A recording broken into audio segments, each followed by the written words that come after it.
Let's talk about self-discipline. Self-discipline is the ability to control one's feelings and overcome one's weaknesses. In its simplest form, it's the ability to give yourself a command and follow it. If you want to be the best within your company in the sales arena, you have to be prepared to put in the work. And if it's to be the best you can possibly be, you're going to need to build upon your self-discipline. Let's be honest, it's going to suck. If it didn't suck, it wouldn't be named self-discipline. If it was fun, easy, or enjoyable, it probably wouldn't need self-discipline, would it? No one ever said, it takes self-discipline to go shopping today. True? I've never heard someone mention it takes self-discipline to laze about in the front of the TV and chill out. Self-discipline usually means depriving yourself in the short term so we can get what we want in the long term. That means doing something we don't want to do in the moment, but do it anyway, or not doing something when we really want to. This is self-discipline.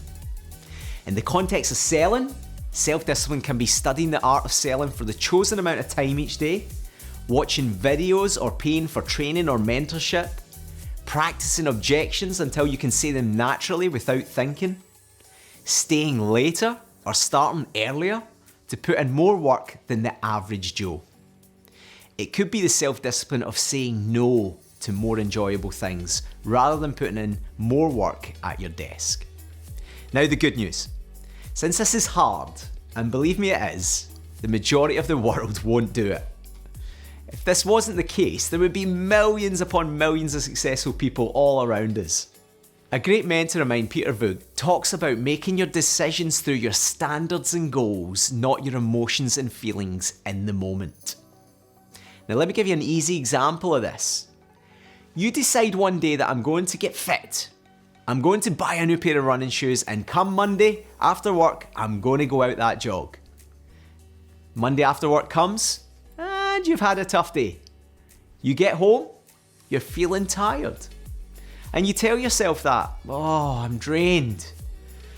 You talk past tense, you know what I mean. Oh, I was meant to go a jog this evening.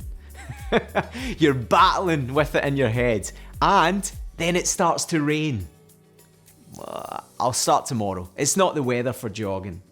That is the average mentality with no self-discipline. That is you making your decisions through your emotions and feelings in the moment, not your standards and goals. Now, the top 5% make their decisions through their standards and goals. They feel the same way. Tough day at work, feeling tired, it's raining. It's testing me, but I'm doing it anyway because it's in my schedule, and that's where I build upon my self-discipline. So I'm doing it anyway. They make their decisions through their standards and goals, not their emotions in the moment. And eventually, that will be one of the main factors that makes them successful. I often use the acronym WIN, which stands for What's Important Now. This is a question you should ask yourself when you don't feel like doing something that you should. So here's the problem you face when requiring self-discipline to be amazing at your job. Every action that is easy to do is also easy not to do. You can either choose a simple positive action repeated over time, or a simple error in judgment repeated over time.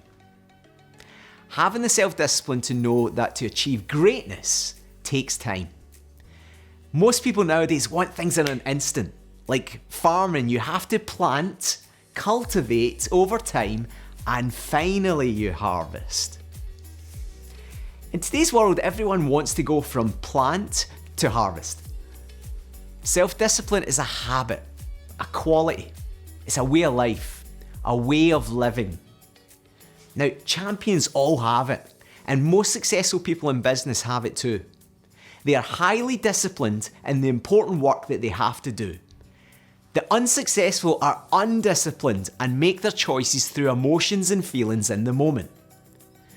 Successful business salespeople and leaders or sport champions will work all the time, long, arduous hours on high-value tasks.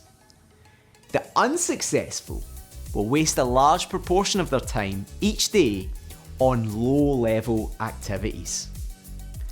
So first you must have a plan. And as Chris Gardner of Pursuit of Happiness mentions, the plan has to be clear, concise, compelling, consistent, and committed.